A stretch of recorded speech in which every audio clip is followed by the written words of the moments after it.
just finished my space workout walking on the space treadmill while watching the Space Museum, because anything is science fiction if you put the word space in front of it.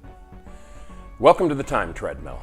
I'm Ron, and these are my sweaty thoughts about Doctor Who.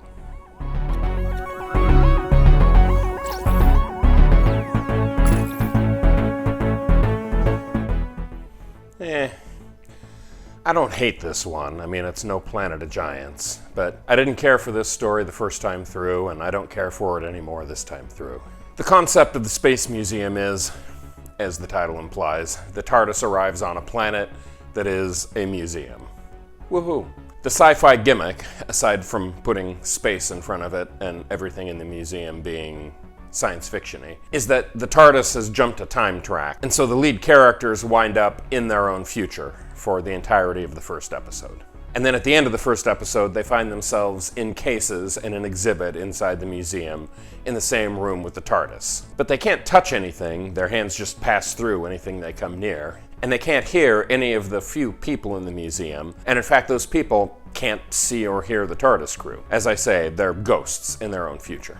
So then the main thrust of the story, once the future images fade away and they become corporeal, is how do they avoid the future that they've seen? I mean, I guess it's a good concept, and it's not played terribly. I don't know. This one just doesn't do much for me.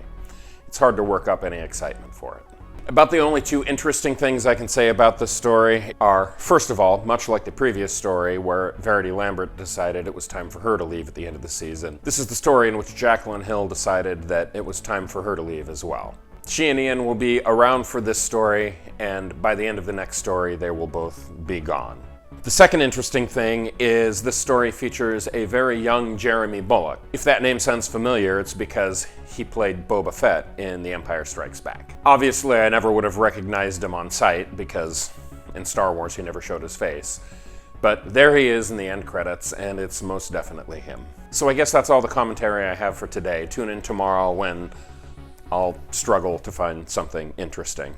I'm sure you're waiting with bated breath. I'll see you then.